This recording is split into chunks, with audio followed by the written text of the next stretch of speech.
Hello, hello. Good evening. Good evening, everyone. Welcome to Stronger Together. Brother Umoja is climbing on momentarily. Once I see him backstage with a thumbs up, I'll know he's ready to come on. Hello, please be sure to put some comments in. Let me know who's in here because it's not populating yet.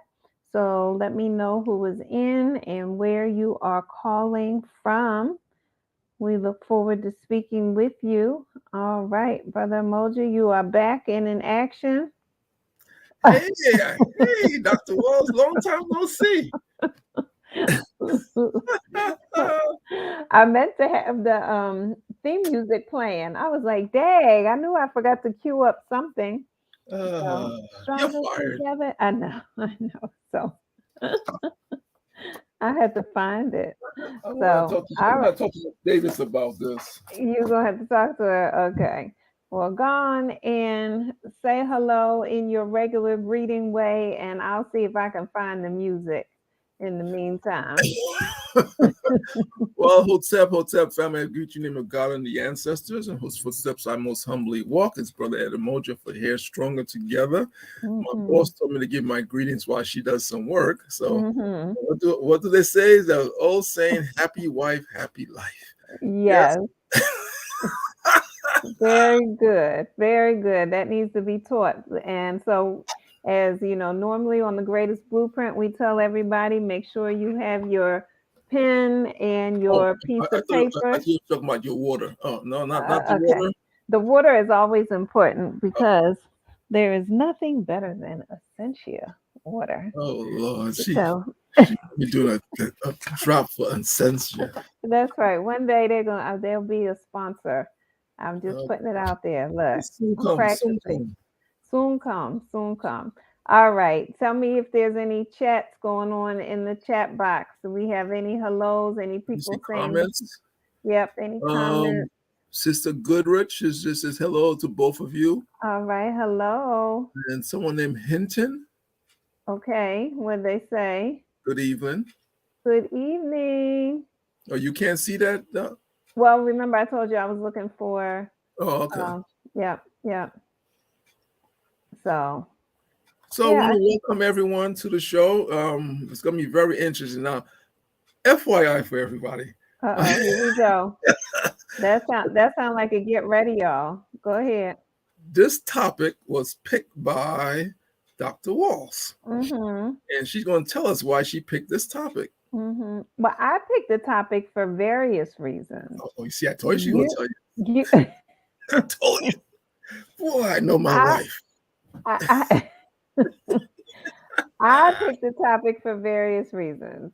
You picked the Okay. topic, one specific reason came to you. And it's ironic because actually it came up during a client session. And I just laughed because I was like, oh yeah, this is definitely the topic. So changing roles, how changing roles impact relationships. One of the things that I work with my clients is for them to understand the various roles that they have in life, right? So for instance, I am a daughter, I'm a sister, I'm a wife, right? I'm a friend, You are? I'm a godparent, right? Those are just five roles right there. I'm a mentor, I'm a coach, Your new title. You didn't doctor of say your new clinical title. psychology. Well, this is my point. I didn't get there yet, Oh, right? So I have eight titles that I've mentioned so far, and I haven't even gotten to the newest one. And so this is the whole thing, right? So I have changing roles, and each of these different roles, people call me a different name, and it activates a different energy in me, right? So when someone is calling for Dr. Walls, they're calling for my clinical, my analytical, right? I'm pulling that forward. Yes. Do I always have that with me? Yes. Am I always leading with that? Yes and no. But it is definitely that clinical mind is different than my regular day to day. It's present, but it's different. So, and then as of last Wednesday, well, actually, it's been 6 months and a week That's right. today, right? There was a new role that was bestowed upon me, and I'll let you do the honors of that role because it comes from my association with you that role has been bestowed upon Really? me. Really? So do tell, Brother Umoja.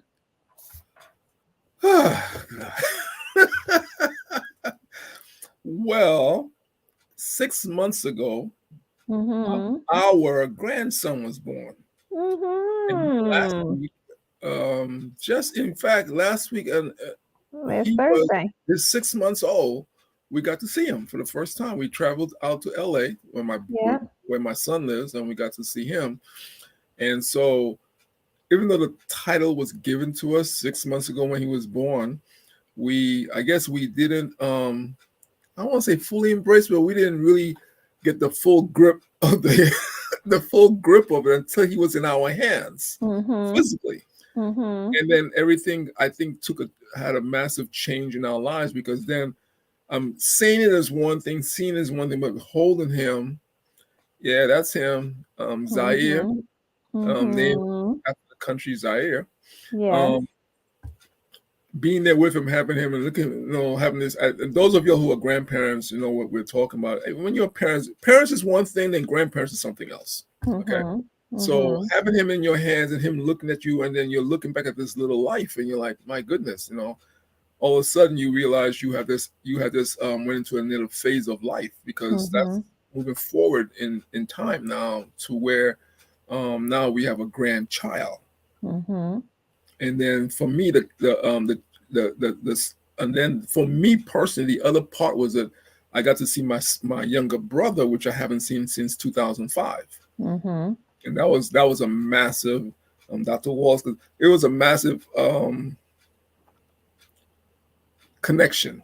Mm-hmm. Because my younger brother and I are very close, because we grew up, and so we're like, what, I think 9 years apart. And Mm-hmm. so we're very close. From the time he was born, I was there. We were there like big brother, little brother. And so the last time we saw each other was back in March of 2005 when we buried our mother in the Caribbean.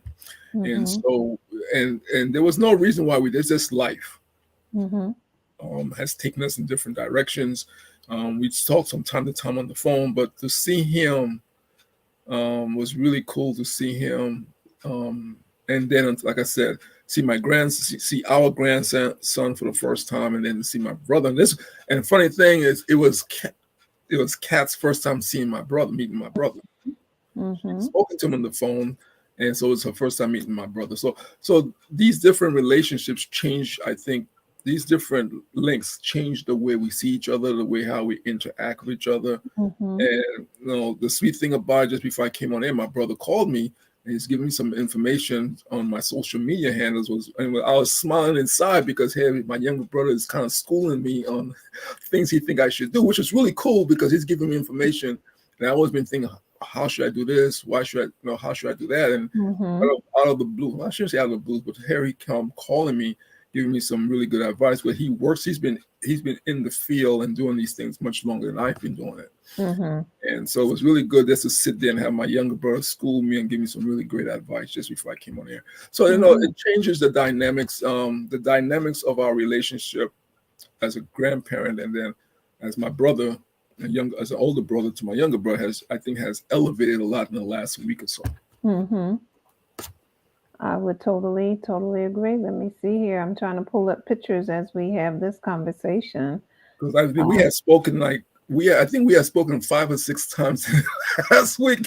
And we man, all have talked a lot. and you go back to last year, we probably spoke maybe 3, 4 times in the last year or so. Five, Mm-hmm. the Mm-hmm. amount has changed dramatically since our trip to Los Angeles, and that's really good. I think I said so. Yeah, that's him on the far right. My younger brother. That's my son in the middle, and and I said to him, I said our mother will be extremely happy to see her sons talking and working together. So Mm-hmm. knowing that would put a smile on my mama's face is really cool because she worked really hard, like all mothers do, but she worked extra hard to keep the family together when she was alive. Mm-hmm. Mm-hmm. And so, as people are listening, and it does, these changing roles that you now have. So, you mentioned you're a father, right?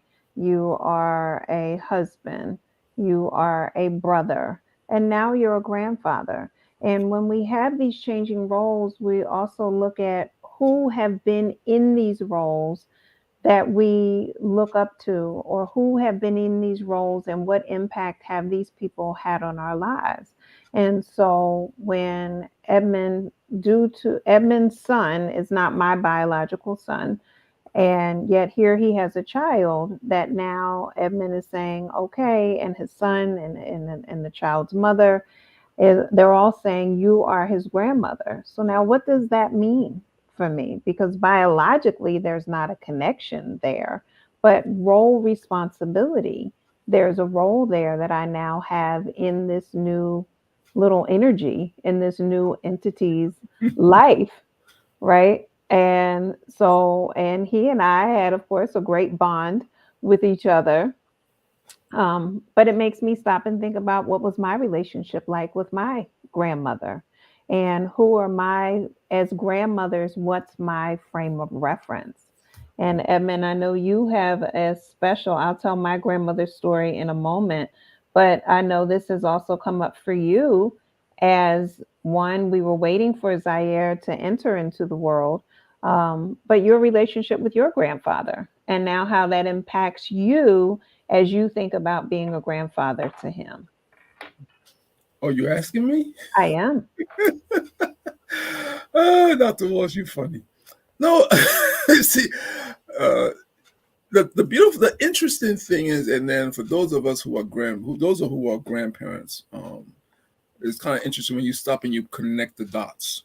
Um, I was born in the Caribbean, right? And so my mother left me with my grandparents when she came to this country to establish herself, get her stuff all in line before she brought myself and my older brother and my older sister up. My younger brother wasn't born yet; he was born here in the U.S. Lucky. And so when I was sitting there looking at the numbers, and those of you who are into numbers say, I looked at the numbers. My mother left me when I was 6 months old in the Mm-hmm. Caribbean.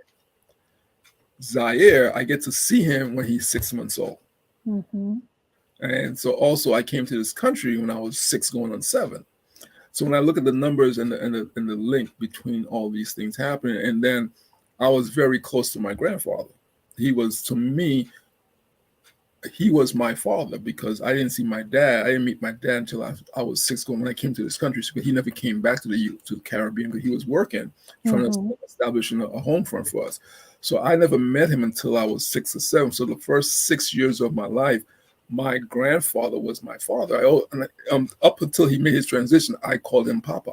That's what we call. I call him Papa. That's all I called him.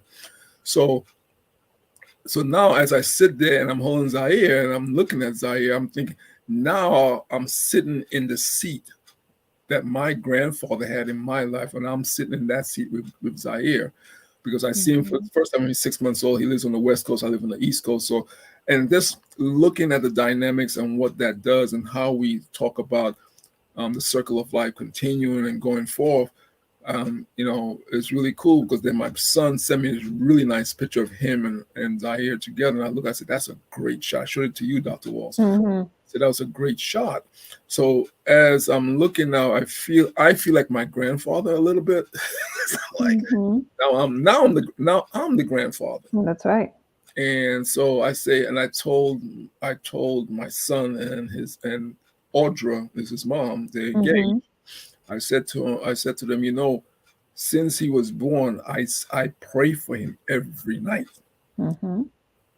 I I just thought that was my responsibility as a grandfather because Mm-hmm. the parents are one thing, and then the grandparents is another layer. And Mm-hmm. I just feel as a comedic elder that like when I went out there, I did a libation prayer over him, and Mm-hmm. everybody was somewhere else. You were somewhere else, so I Mm-hmm. just took him and I went out in the yard by one of the fruit trees they had, and I did a libation. I think there's a picture of my. Then my son happened to come out just as Mm-hmm. I was finishing it up. He said, "Dad, what you doing?" And I said, "Yeah, I'm doing what I'm supposed to do." And I was doing a libation with my grandson in the yard. because I just knew that was one of my, I spiritually felt that was one of my responsibilities as his Mhm. grandfather, that I Mhm. do this libation because of who I am as a Kemetic elder, and so forth and so on. Mhm. There is, let me see here. There we go. I believe this is it. Yeah, that's when I was finishing. I had just stood up off my knees and I was just coming up, and my son came up and snapped that picture. Mhm. That's Zaire. One of the reasons he has that big smile on his face because he saw his daddy. He saw his daddy, Mhm. but it was a perfect shot that he caught of us. That was right after the libation. Mhm. And those of us who know what libation is and what the importance of libation for us as people of African descent, Well, teach them. For those who don't know, teach them. Dr. Walls, Dr. Walls. Well, I'm what it takes several different is looked upon several different ways depending on what culture in Africa you're from. But the Mhm. basic roots of a libation is that um, it's done to give a prayer to those who came before you, and some people saw it in Kunta Kinte, the first one. I didn't see the second Roots, excuse me, Roots.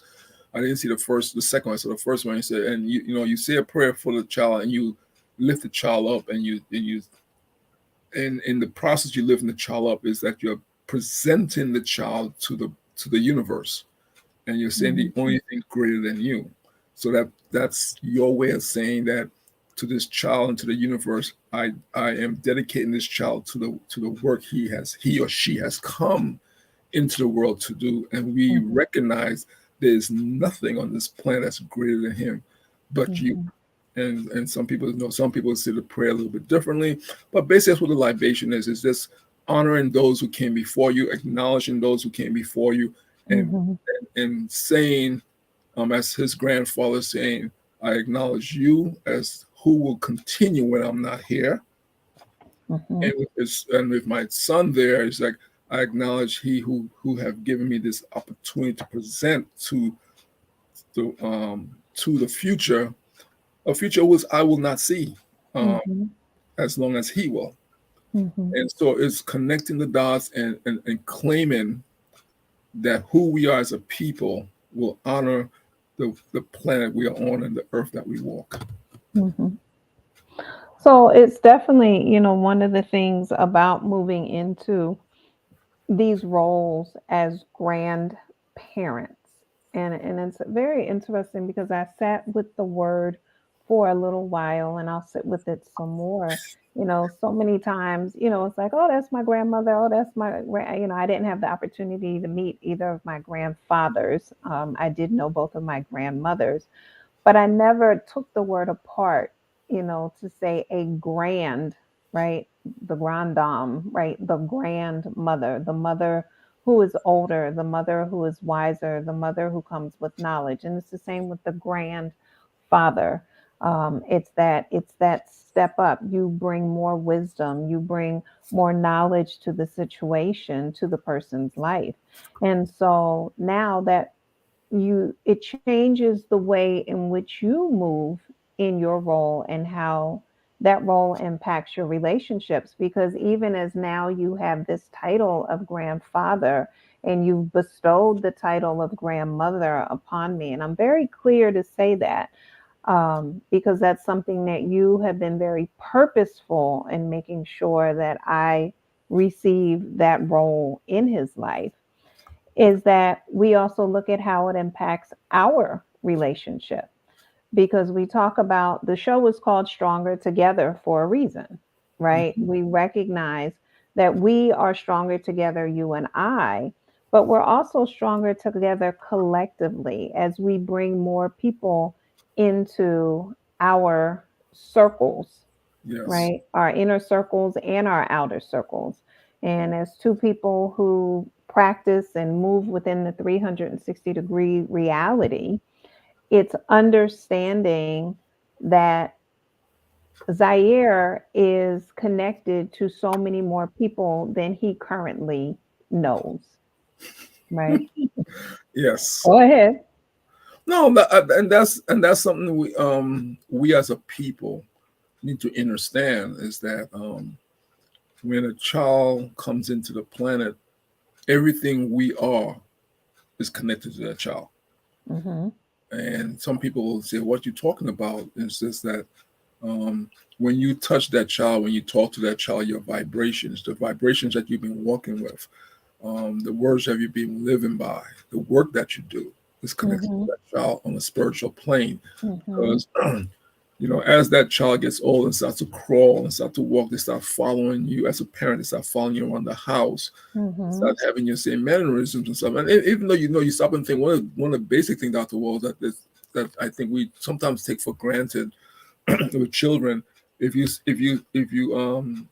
have a child that's born in the UK, they have a British accent, right? Because Mm-hmm. where do they get that from? Mm-hmm. Okay, if that child was born in the US, they have an American accent. They're born somewhere else. Mm-hmm. So just the way we speak and the words that we say, the child mimics it. Mm-hmm. It also mimics the accent to a Mm-hmm. certain extent, right? Mm-hmm. And you speak a Mm-hmm. different language. You see some Mm-hmm. children speak, as they get older, some children speak two, three different languages, but they have different languages at home that the parents speak to them, Mm-hmm. right? And so you say to yourself, when you stop and you think about everything I do, this child is going to mimic to a certain extent. Yeah. And so now the responsibility as a parent, as a grandparent becomes more defined as, I Mm-hmm. am affecting the future through this Mm-hmm. child. Mm-hmm. And I think about that. I'm like, wow, what? And I think about that with my son because because I had him around me with the photography and stuff like that. He's a photojournalist. Mm-hmm. Okay, so that affected him, and so I think sometimes we as parents, because we're so busy with life and trying to pay the bills and everything like that, we don't take that into our conscious mind, but it's in our Mm-hmm. subconscious mind because we see like right now in Philadelphia. Last night we were watching the news and they had a lot of parents who brought their children to see the night before to watch the Phillies play, Mm-hmm. right? And remember, I saw a lady out in the news. One lady she said, my parents brought me here and I brought my kids. It's going to keep on going and keep on Mm-hmm. going, keep on going. And so she has consciously made the decision to bring her children to the game, to the Phillies, to see the Philadelphia Phillies play baseball because Mm-hmm. her parents brought her there.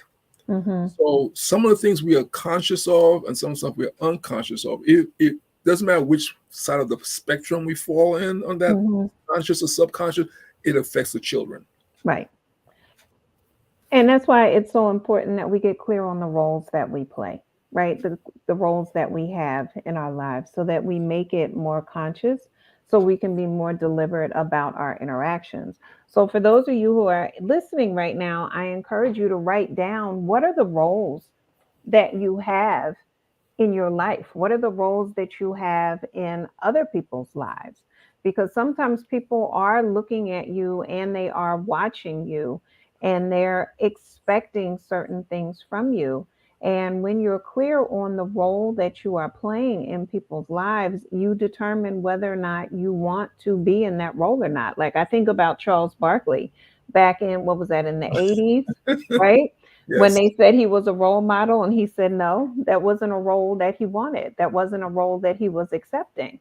Everybody was rolling around, I want to be like Mike, right? So there are certain roles which are bestowed upon you. Like I said, Edmund made it very clear. He said, look, you are now in the role as my wife, you are now in the role of being a grandparent.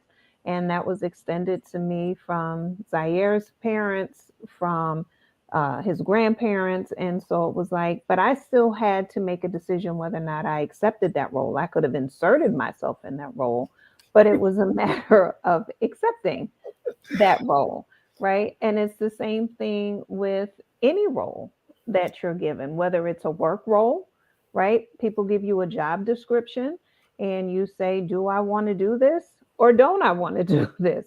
Do I want, and it comes with the role. I remember one time I did have a job and someone said to me, well, that's what you signed up for. And I was like, did I? Not sure if that's what I really want. And so it's important for us to become conscious about the roles that we have And then how do those roles impact our relationships? Hmm. This becomes very important for us to clarify, right? Because anytime you change a role, it is going to change the dynamics of a relationship. Yeah. Go ahead. No, no. I'm listening to you. That's and how we define the roles, and what do we do with that role? Mm-hmm. You know, so same way I was very clear to you that your Zaire's grandmother, Carlton's mother, is remarried, and so I told Carlton to tell his mother's husband, His stepfather. step. Mm-hmm. I don't like using that word step. I know. Go ahead. And why don't you like to use the word stepfather? Because in the African village we say it takes a village to raise a child, and Mm-hmm. it's like step. It's like I understand why legally it's done and everything, but for me, I just say grandparent. So I Mm-hmm. told him to tell Nick. I said, tell Nick he's a grandfather now. Mm-hmm. He's not a step. He's not a step. Mm-hmm. He's no step. I'm not into that step. That step stuff. Mm-hmm. So, and I felt it was once you had that responsibility, what do you do with those words? What do you do with Yeah. that power? So Yeah. I thought it was my place as Carlton's dad and as Zaire's biological grandfather that make Mm-hmm. sure, like with you and with Nick, that you guys understand that you're part of this. Mm-hmm. Because I think as Zaire gets older, he's gonna embrace the idea he has all these grandparents. Mm-hmm. Really cool. Most in the world, he's going to be growing up and he's going to need as much support and love as he can. Mm-hmm. And if something positive is coming for somebody, I'm not concerned about the title that person has per se. I'm Mm-hmm. happy. Yeah, he has Froggy T and Bunny book already. So he's gonna be hopping along, hopping along. That's So right. That's right. I'm not concerned about the title. It's just do the work. And you hear me say it all the time, Dr. Walls. I always tell people, I said, I'm not concerned about I respect the titles. Let me say that very clearly. I respect all the titles. May you be Christian, Muslim, Hebrew, whatever you are. But at the end of the day, what makes you a good person is not the titles, what you do Mm-hmm. with your hands. Mm-hmm. And I always tell people that. I say I'm not disrespecting. I respect all the titles. But after you tell me your titles and all the initials and letters you have after your name, okay, cool. Mm-hmm. What you doing with your hands? Show me what you got. Yeah. Show me what you got. Understand? Well, it's important that you say that because, right, as your roles change, what you do with your hands potentially change as well. There may be more responsibility that comes. So, in the write up that I did for this show, it says when roles change in a relationship, it can have a significant impact on the dynamics and interactions between individuals. And these are three ways that can change when roles change.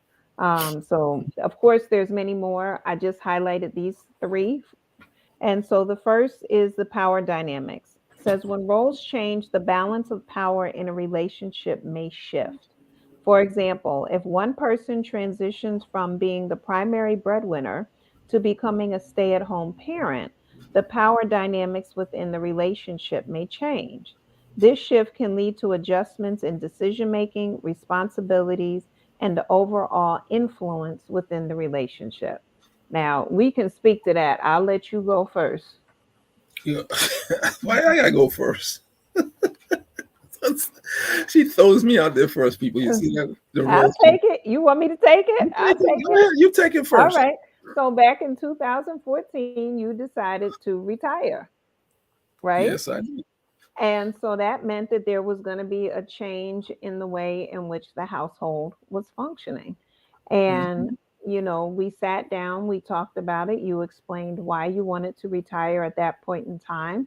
We had a conversation about what that would look like financially for us.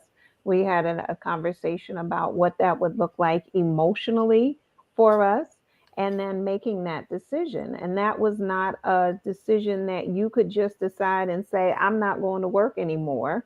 And this was before we were even married.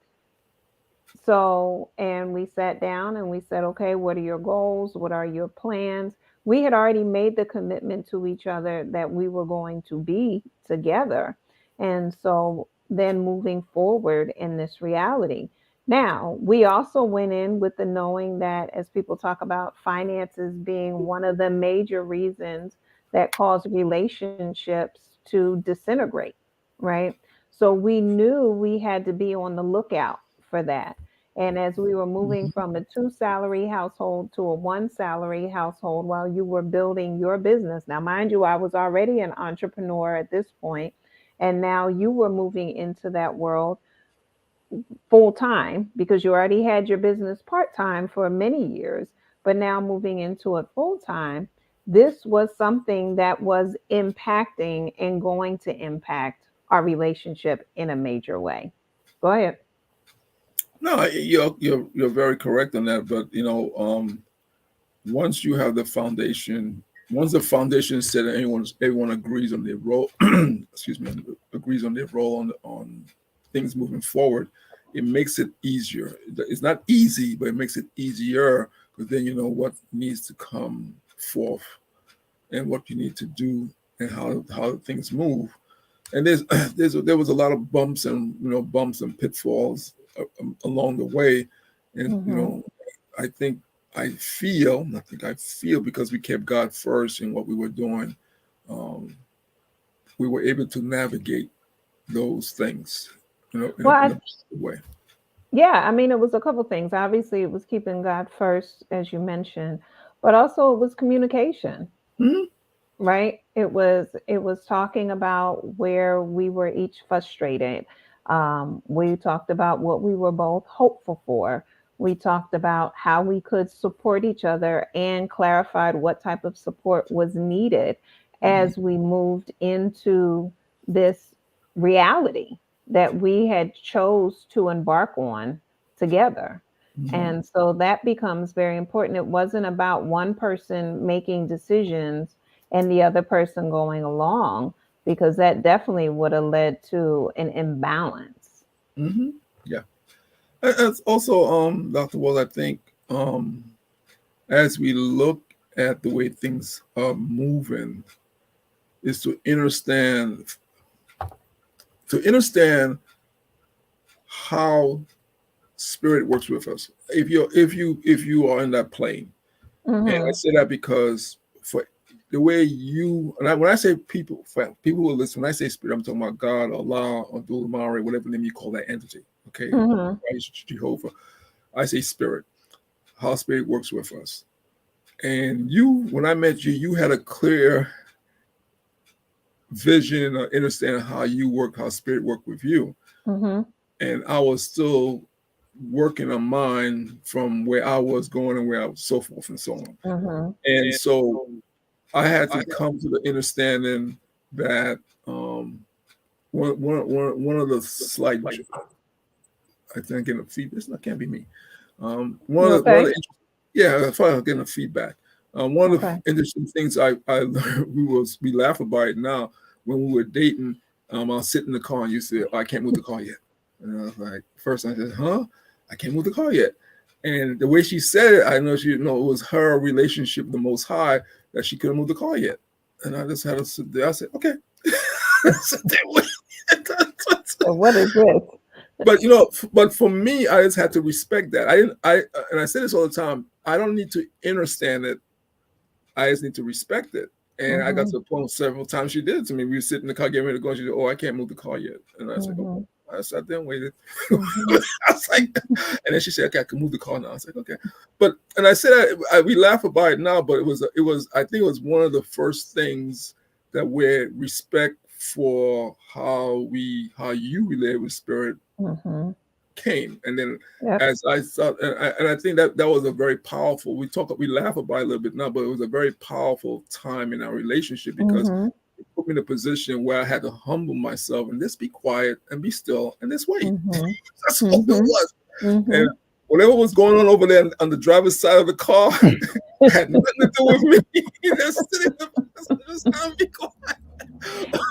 And trust, right? Because you didn't, and it was trust on both of our parts, because this is the way that I move in the world, and I'm not going to move until everything is in alignment and permission to move. And so I had to trust that you weren't going to look at me and be like, oh, this lady is crazy. I am up out of here. Right. She locked the door, family. I couldn't get out. She had a And childproof lock put the on. childproof locks. I couldn't get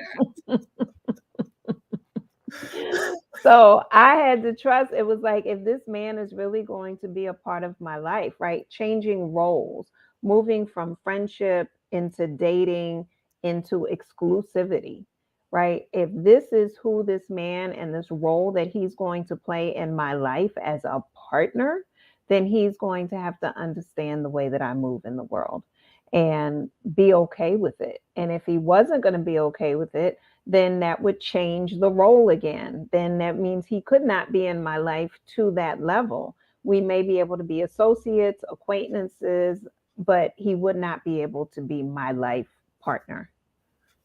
Mhm. Go ahead. You look like you had something else to No, say. I just said, Oh, okay. All right. I'm going to read point number two. uh-oh. So, point number two, which builds on point number one, was division of labor. Changing roles often necessitates a reevaluation of the division of labor within a relationship. New responsibilities and tasks may need to be assigned or redistributed to accommodate the changing roles. This can lead to a renegotiation of household chores, financial responsibilities, and other shared duties. Open communication and flexibility are crucial during this transition to ensure a fair and balanced division of labor. So I went first last time, so you get to go first this time. Now, Mrs. As before I go, is your screen okay? Because someone wrote, Miss Goodrich wrote, she wrote frozen as you. Yeah, I think she was saying frozen, but I'm not sure. Okay, According to, we're still live. okay. So even if we're frozen to the rest of the world, we're still good Okay, just let on me live correct. stream. So if anybody can let us know out in chat land if we are still live and you can still hear us and see us fine. All right, so go ahead. You get to go first. You need me to read it again or you got it? Read it again. Okay, no problem. So, number two says division of labor.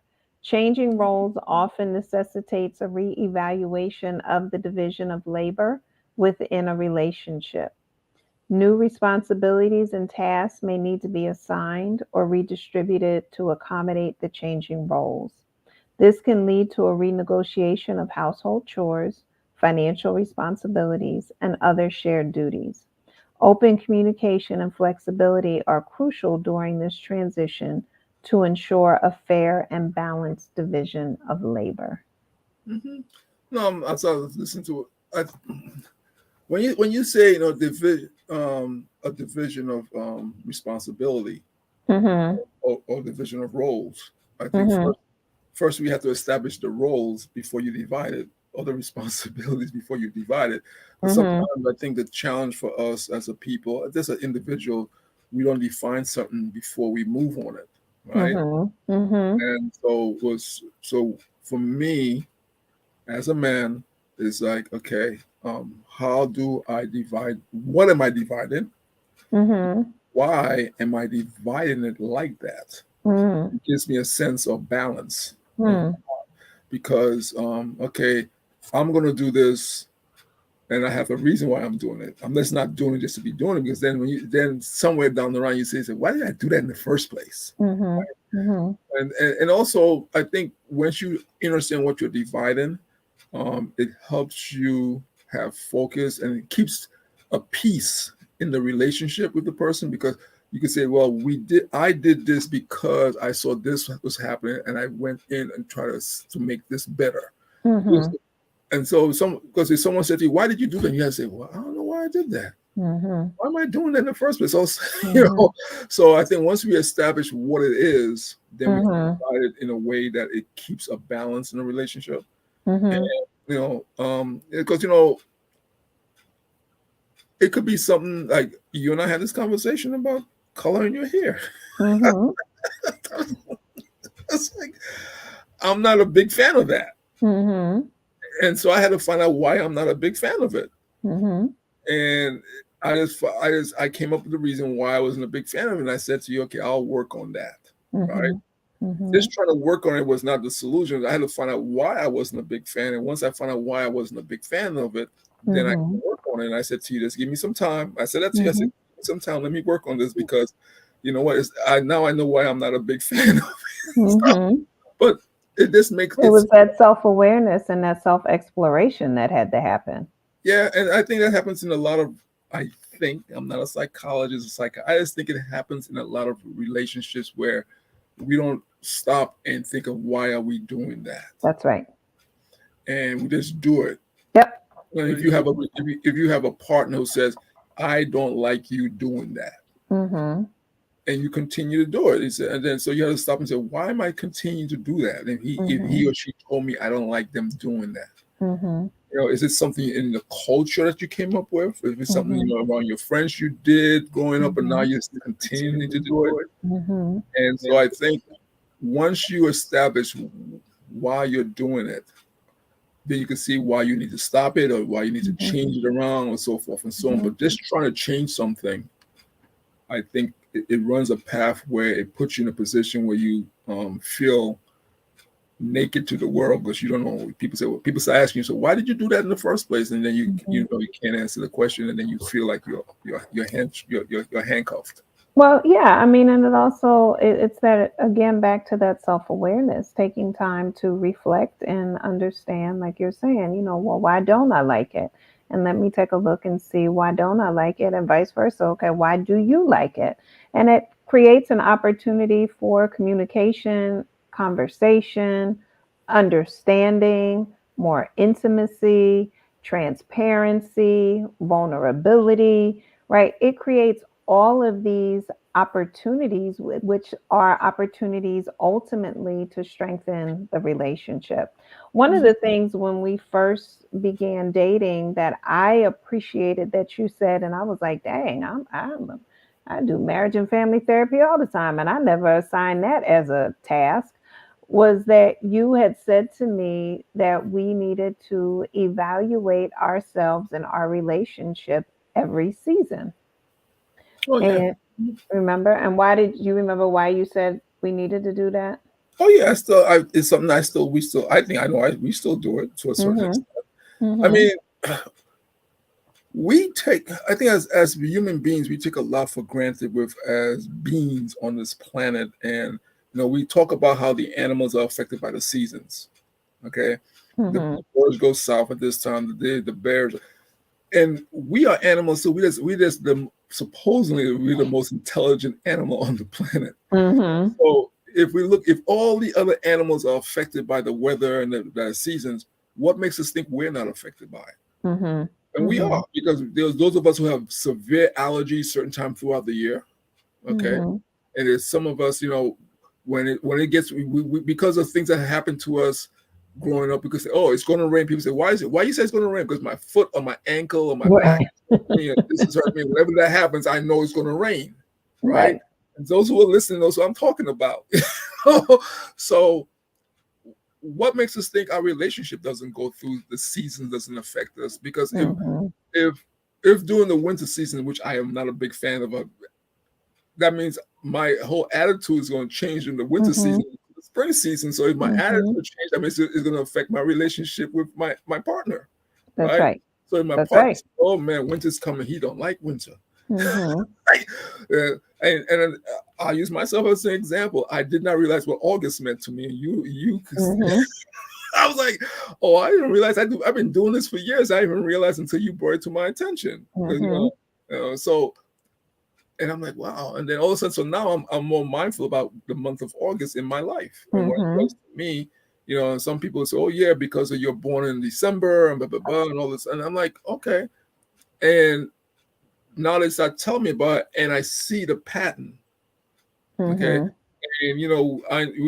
and even for those who are listening, adults who are listening, we say when women go through a cycle, they get very uncomfortable sometimes to be around them. Or we men know, walk slowly and carefully.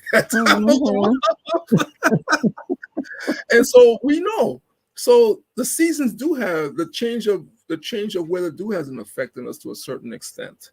Yes, Okay. we got a special hello there, just so you see. Yeah, I say, hey, that's our spiritual daughter. Yes, We have spiritual another role. Yes. children. Yeah. So I, as an adult and as an elder now, because I am over 60 years old, as an elder, Mhm. I I've made it my duty to be mindful of those things. And even like Mhm. when I talk to our spiritual daughter, I think sometimes I surprise her the way I talk to her. Mhm. But because I love her, because she's your friend first, because you're the one who brought Mhm. into our relationship, because I love her Mhm. so much and her children so much, I talk to her as a father talking to a daughter. Mhm. And any man out there who has a daughter and you love that daughter, you give her the you give it to her seriously with no chaser because you want her to be Mhm. prepared. So sometimes I'll say things to her and I see her face, her face goes somewhere else. And she's like, oh, I was like, oh my God, he's talking to me like that. Yeah, I'm going to talk to you like that because you know what? I want no one to say, I don't want you to say, I don't want something to happen. Like I said, if I had said this to her, that That's wouldn't have right. happened. That's right. And so I'm not trying to be special. I'm just being real. And so that's it. And I'm so glad you gave that example. And so just so you know, she put up, she said, "Oh, I know what y'all are talking about." And then afterwards she put in her tears and her laughing, being touched emotionally by what you said. And again, right, here's changing role. So Mhm. she came into our life one way, she grew into our life another way, and that changing role within our lives change the way in which we have a relationship with her. Mhm. And as you mentioned, and with her children and Yeah. so forth. Yeah. Go ahead. Even with her daughter, a few weeks ago when we did the book fair, Mhm. and she came over to our table and I just grabbed her by the hand because I Mhm. felt like mom needed a break. Mom wanted to speak to you, so Mhm. I took her around the different the different vendors, Mhm. and inside my mind I was like, okay, um, what am I going to? How am I going to address her? Mhm. So spiritually, I just told everyone she was my daughter. Mhm. I said, "This is my daughter." I just on everybody said, "Oh, that's so nice," you know. And she didn't say, and she just went with the pro. She went Her with daughter it. just went with the program, because for me as an elder, as I was walking with her, I wanted people to realize who she was in my life. Mhm. She's not biologically was not my daughter, but I was treating her like my daughter. So when as the Mhm. people saw me walking with her, they would respond to her with a certain amount of respect, like, oh, Yeah. she's walking with her dad. Yeah. And they spoke to her differently. She got a whole bunch of people go giving her stuff. She was getting she was getting things. And so I just so the roles we have and Mhm. how we use those roles in our Yes. community Yes. affect the community overall, the Yes. children and everyone, because I didn't have to hold her hand. And Mhm. sometimes I had my hand around her shoulder and I was walking with her. And I didn't have to say she was my daughter. I could say she was a friend. She was Mhm. the daughter of a friend. But Mhm. then the people will look to her differently. Mhm. But because of the voice and my tone Yes. and the way I presented her, Yes. the people treated her. A lady gave her a pen, they gave her stickers, they gave her this, Yes. because Yes. I had already went around before and saw those people by myself. And they didn't give you anything, honey. They didn't give me nothing. They didn't give you nothing. They didn't give me nothing. And so now here I came over and I said, "Oh, this is my daughter." And so all of a sudden, oh, okay, he brought his daughter back with him. And, oh, hey, Mhm. you want this? You want that? Here, take this thing. I'm like, wait a second. Right.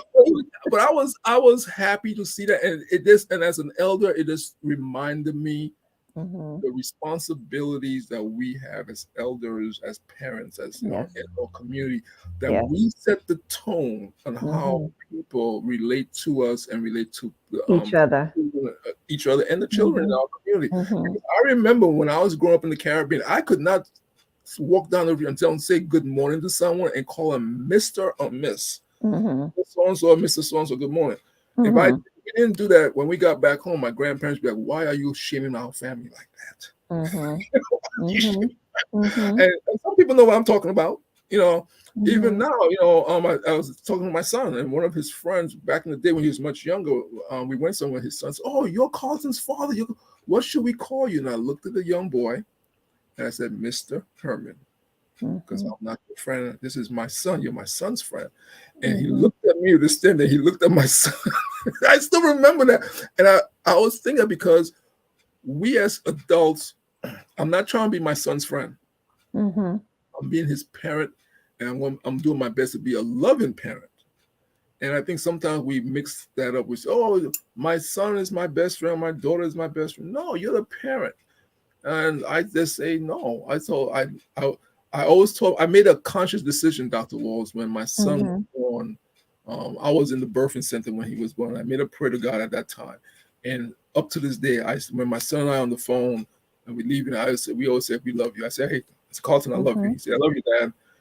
And because and he's in his 30s now. So I made a conscious decision to plant that seed because the words we say are very powerful. So I say, I Yes. love you. And he says, I love you back. Or sometimes he says it to me, he says, okay, Dad, I love you. And I say, so hopefully he will do the same thing with his son.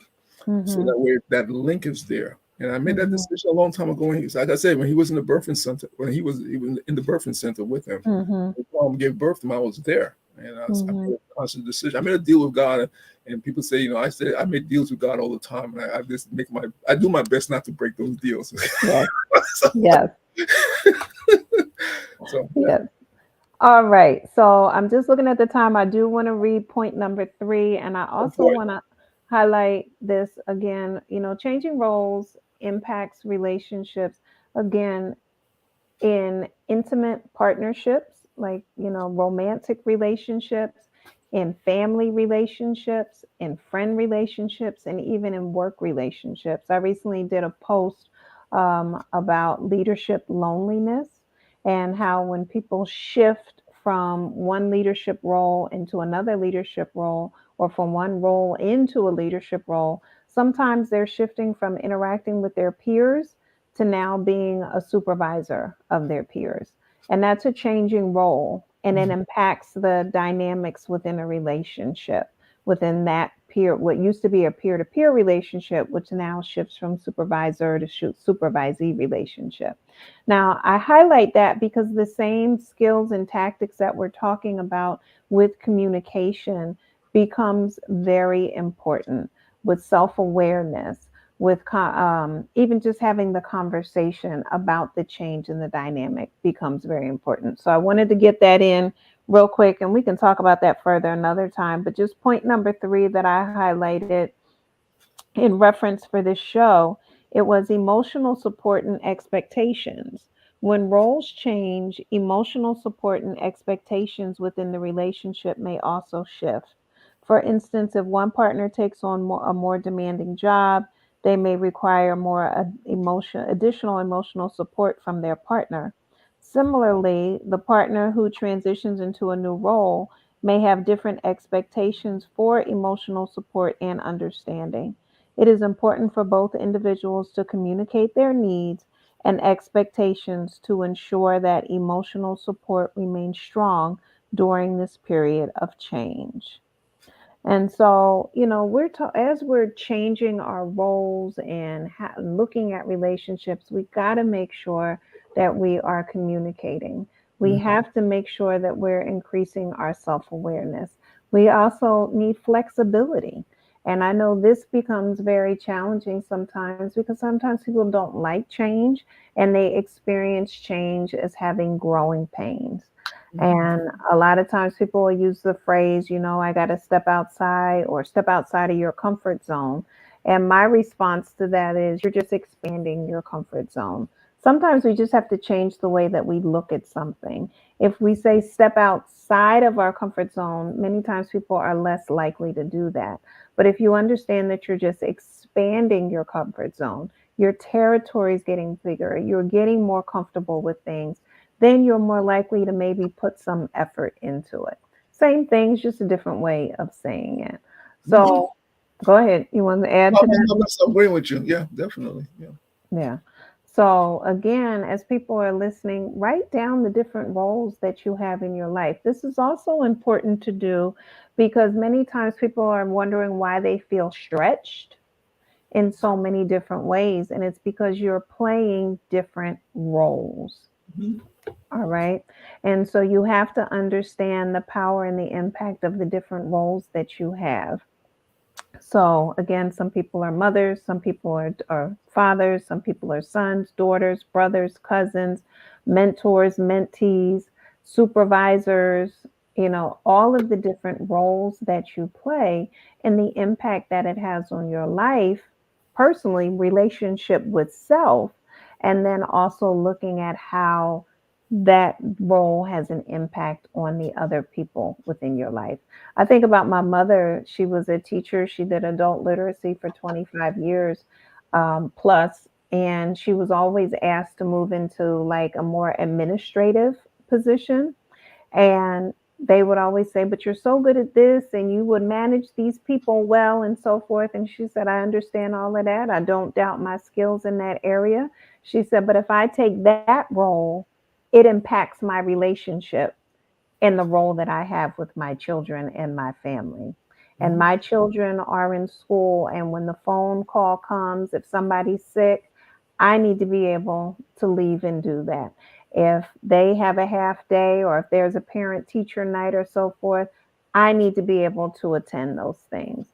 And in an administrative role, I am more restricted than what I am in a teacher role. So she was very clear on her roles and how they would impact her relationships if she shifted them. Go ahead. No, I'm just listening to because I say this all the time, Dr. Walls. Everything's interconnected, so you can't Yep. do one thing that something else been because if you're doing something, that means you are shifting your energy. Mhm. Whenever you touch something, is you have to use your energy to touch it or to move it or whatever. So that means you're Mhm. taking energy from one place and putting the energy Putting somewhere else. somewhere else. That's right. So we have to be very mindful of that. Yeah, this looks like a really good job advancement, but it's going to affect everything in your life. Mhm. And is it worth it? And some Mhm. people they take these some people take an advancement, and then all of a sudden, like a year down the road or 6 months down the road, they're not loving it, they're not liking That's it right. because they That's didn't right. realize it was going to affect all these other things that they like to do, Mhm. or it changed the Mhm. quality of things that they were doing. Because now you used to have 5 hours to do this over here with your friends. Now you have only 2 hours to do it. That's So, right. so all these different things are affected whenever you change one thing or do something, it affects everything in your life. And sometimes a lot of times we don't think about that until it hits us, and then we regret that we did that. Mhm. So yeah. Mhm. So, by taking the time to just think about the different roles and what it is that you want in your life, it does make a difference. And you start to, the more insight you have about the roles that you play, the more insight you have about the relationships that you have and the impact that you want to have in it. So, as Brother Moja mentioned very early on in the show, about whether it's something that you're conscious about, subconscious, it comes into your unconscious mind every once in a while, or it's unconscious. We want to move relationships into the conscious realm.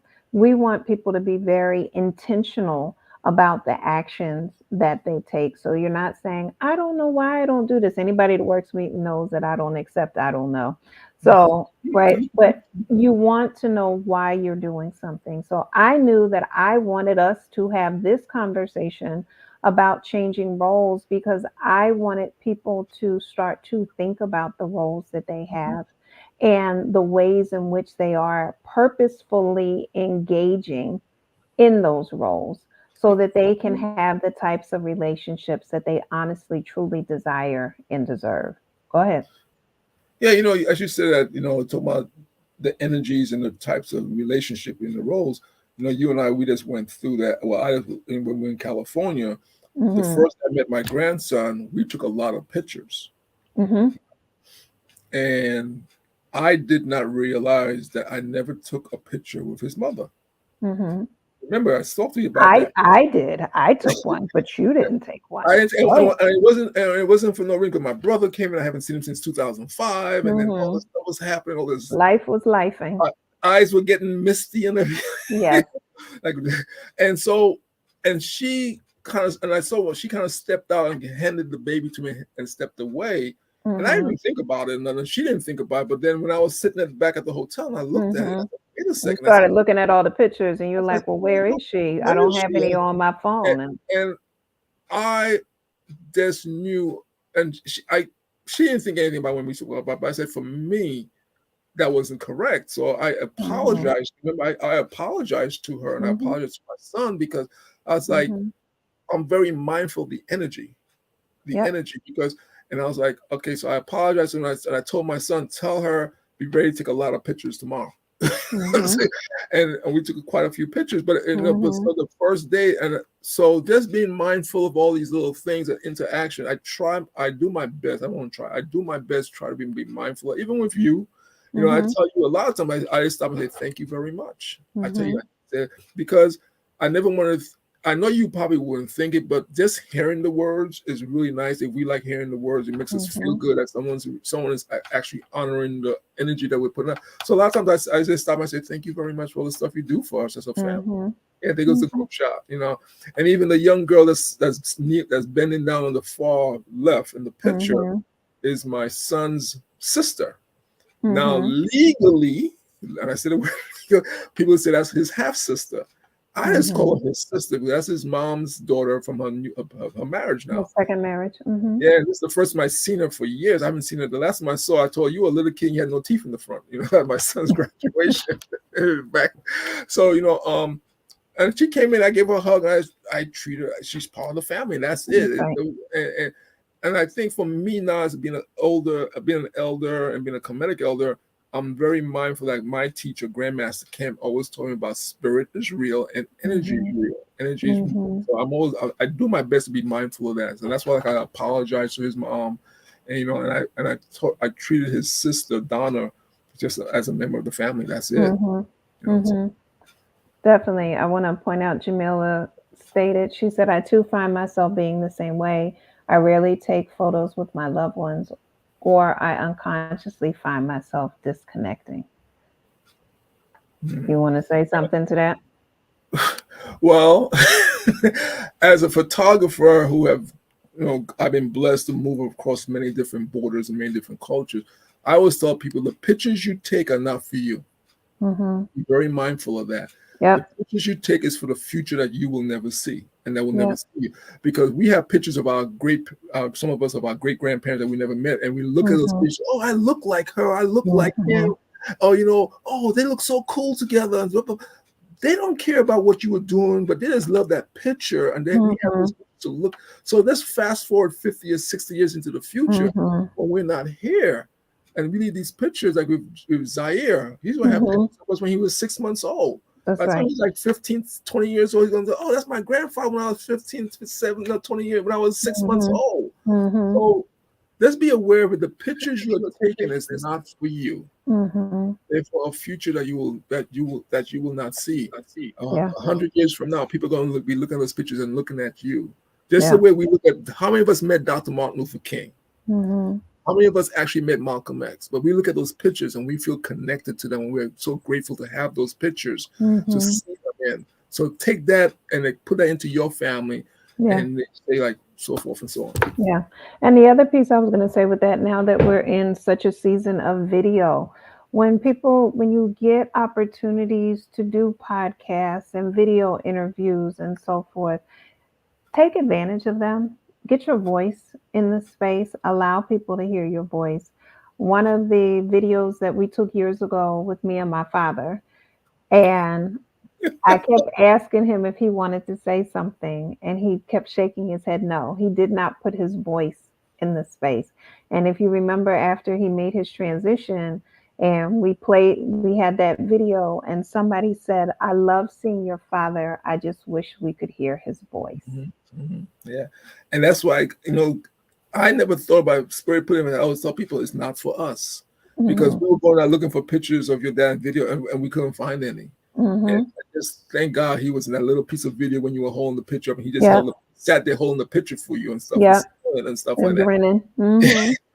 And I said it would be cool if we heard his voice. Yeah. Really cool to hear his voice. Yeah. I mean, I had it for quite a while. I had an audio of my mom talking, and I kept Mm-hmm. it for a long time. Mm-hmm. So just imagine what you're depriving the future of, your Yeah. descendants of, those Yeah. great grandchildren that you will never meet. Mm-hmm. This is your opportunity with a Yes. picture or video to send a gift to them Yeah. that you will never meet. And so Yeah. let's think of it like that. You're sending a gift to your descendants To your you will future. never meet. That's right. Well, they're gonna hear my mouth, and they're gonna hear the first and Oh Lord, help me. Say a prayer for me. Jamila said, "Thank you very much." You're welcome, So, Jamal. You're welcome. yes, so the first and third Tuesday and Thursday of every month, you can find us here on Ask Dr. Walls 525. The first and third Tuesdays, the greatest blueprint with me and Dina Davis, LSW. And then pardon me, the first Thursday of the month is Sisters in Harmony. Excuse me, Sisters for Harmony. And Brother Umoja, the third Thursday. The third Thursday, what we do the third Sisters for Harmony? Ha ha ha, stronger together. I got jokes. That's what I should No, call it. no, He got jokes. stronger together. I love doing stronger together because it gives us an opportunity just to speak. Okay, you know why I like stronger together, Dr. Walls? Why? Why, I'll tell you honey? why I like Why it. do you like You stronger know why I together? like stronger together? Y'all listen up. Put a why in the chat. Why, Brother Umoja? Why do you like And, stronger and together? she gives me what we're going to talk about, like, and I just speak from my heart. Okay, some Mm-hmm. people are not. If you don't agree with me, I'm not saying for you to agree with me or disagree. I'm just saying strictly from my heart, as I'm going to be 62 years old in the next couple of months, and Mm-hmm. so I like stronger together because the two words stronger together. There's so much stuff happening on social media. As you know, we just got some information from Trinidad yesterday that was very, very depressing. Yeah. I'm talking to some people. There's so much stuff happening in social media. Mm-hmm. This is when you point your finger, three fingers are pointing back at you. And I'm like, if I don't like it, and you know me, doctor, if I don't like it, I'm gonna find something to do about it on some level. Mm-hmm. And so stronger together is some of the things I see in social I just don't like.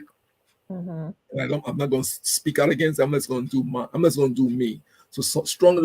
stronger together give me an opportunity to speak. I hope some positive vibes into the universe and just Mm-hmm. make people stop and think. You don't have to agree with me, but hope if it makes you stop and think, then I feel I haven't accomplished something. Because when Mm-hmm. you stop and think, you might just say, you know what? Let me just do this little thing differently. Mm-hmm. And if our words could affect people, just to stop and think before they do something. Because once you Mm-hmm. do it, you can't undo it. Because you have hurt you've done something to someone. Same like when you say it, and Dr. Walls could tell you, sometimes I get quiet. I don't say I disagree if I get quiet because Mm-hmm. I don't want to say anything because I cannot take it back. I rather take my time and think and Mm-hmm. see how to address the situation. And I always have it for spirit to give me some insight so I could I could say I don't want to end up in the doghouse with the dogs. Wait, look, I'm just putting this up here so you can see. Inquiring minds really did want to know. Dina What? Davis said, "Why?" Edna said, "Why?" Ha ha ha. Just Counselor just said, "Why?" Oh God, you guys are funny. Well, now you know in the words of Paul Harvey, and I'm old. Those of you who are old know who Paul Harvey had to say. He said, Uh-huh. "Now you know the rest of the story." Oh, you went real old because I don't think we know who Paul. Law. I had to Google Paul Harvey. I didn't Paul, know who that was. I love Paul. He used to come in and give you the rest of the story to something you heard. It was really Yes. cool. I used to love listening to that. Well, and I love to do Stronger Together for several reasons. I know that, Why? what, oh, yes, why? I do because I know a lot of times people look at the two of us. And I said this to you early on when we first started dating. I said, people are going to watch us as a couple, and we have to be very mindful of how we choose to interact with each other in private as well as in public because people are looking at us and they're watching us.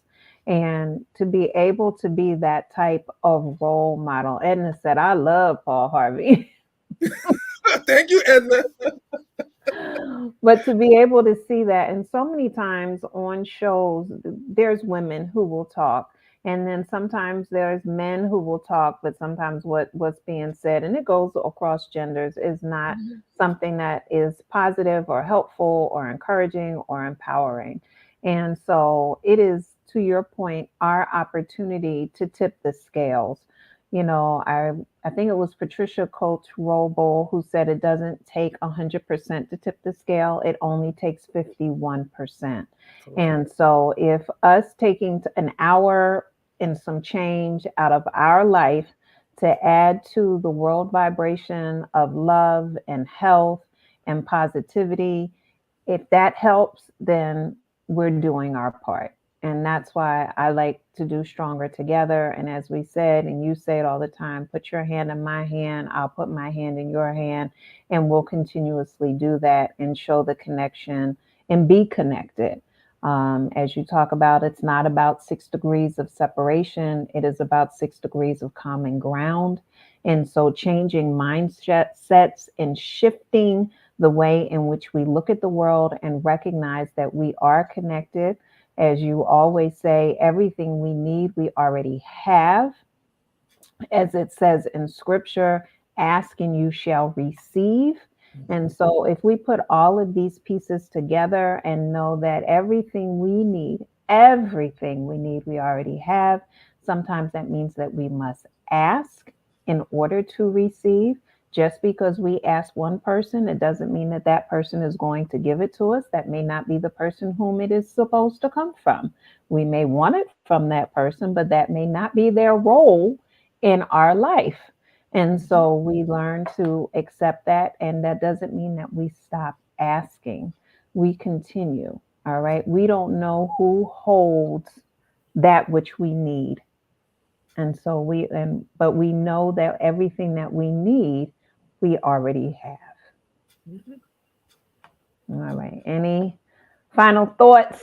Any prayers that you want to offer up? Anything? Well, you talk about prayers. I was like, I just like to ask everyone, take a minute. There's two major conflicts happening right now on the media that we see. One in Ukraine, and one right now in Israel, And right here in Philly right here in and Philly. other cities around the world. In Yeah, Trinidad, as we found out yesterday, with some things. So there's a lot of conflicts that are yeah, that's why going I said two major. That's why I put the word on. major in there. Uh-huh. But take your time and let's say a prayer for peace and conscious minds to come to some type of civility and peace. Mhm. Because at the end of the day, we have one planet we live on, okay, Mhm. and we all have one life to give. Mhm. And so I just stop and I think about that. It's not about the politics. It's not about the religion for me right now. It's about the innocent lives, the children, all the people who have been affected. Like right now in Mhm. Philadelphia, last week it was 2 police officers were shot, Mhm. killed, and they were Mhm. on their way to family. They were not even working yet. They're just on their way to work, and they came Mhm. across some incident, and the gentleman shot and killed one of them. One of Mhm. them just came out of the hospital. So we don't know we just don't know what's going to happen in the next second in our life. So let's take Mhm. a time, say a prayer, and let's try to be nice to let's try to be nice to each other. Just respect the space. We don't have to Mhm. agree with the space. Just try to respect the space because we don't know what's going to happen next in our lives. Mhm. Jamila put, may the divine provide us peace and safety, harmony and healing. Amen. Yeah, ashe, ashe. Yes, thank you, Jamila, for that prayer. Definitely co-sign it, as they say, touch and agree. So, yes. All right. In the words of my husband, all right, family. So, Oh, you got a smart husband. Come on, family. Uh, okay. Brother Moja, any announcements that you have for people that they need to be aware of? um, I don't know. Your announcement. Yes. Please be careful. Halloween's around the corner. Oh, yeah. Please be careful, Hmm. family. I know people enjoy it and stuff, but unfortunately, there's people who takes the opportunity to do negative things in the community. So, family, please be careful with Halloween with the children. Okay. Yes. You are welcome, Just Counselor Just. We are happy to hold this space. All right, tomorrow, everyone, at 4 p.m. Eastern Standard Time, please be sure to come on back here to Ask Dr. Walls 525 for the flowering fashionista. And I will be interviewing um, Tamara Ivy. And she's been in the fashion industry for many years now. She's been in music videos. She's impacted the way that we dance. She's impacted fashion, full figured models, and so forth. So I'm very excited to be interviewing her. So please join me tomorrow. If you're not following Ask Dr. Walls 525, be sure to click and subscribe. Also on YouTube is UCCN TV. Again, that's UCCN TV. Be sure to click and subscribe. That's Brother Umoja. That is our UCCI, Umoja Communications Company International page. So check that out. As always, I give a shout out to my books. At the end, there's the Greatest Soul Journal, which is a workbook style journal where I give you food for thought. For those that don't know what the greatest stands for, it stands for God restores excellence, activates talents, encourages spiritual transformation.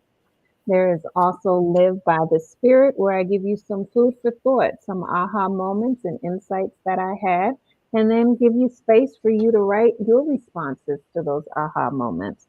And then, as we all know, the power and the importance of the Adventures of Froggy and Bunny, a hip hop tale. There's a reunion about faith and friendship. There is, I'll do that one last. There's Gets Bullied, which is her first experience with being bullied. There's Feeling Feelings, where they are navigating the enormous amount of feelings that they're experiencing. And then the latest hot off the press within the last couple weeks is Froggy Fu and Mungu. So you can check them out. You can always go to my website, askdrwalls.com, AskDrWalls.com, to learn more about the adventures and get trailers and samples. And then we've been doing a lot of content that will be going on to the Froggy Tea and Bunny YouTube page. So be sure to check that out. And you can follow me on all social media at Ask Dr. Walls, AskDrWalls. All right. Anything triggered in you before we say goodnight and see everybody? Well, I'll see everybody tomorrow. Nope, I got it. Good night. Okay. All right. Be sure to share, subscribe, and share the replay with people. There were a lot of nuggets in here for people. Be sure to share with others, and I look forward to seeing y'all tomorrow.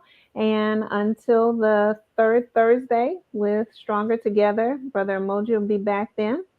And until then, God bless all of you. Be well and continue to live your greatest life and be stronger. What? Together. You got it together. All right, y'all. We'll see you next time. Be Good well. night. Bye bye.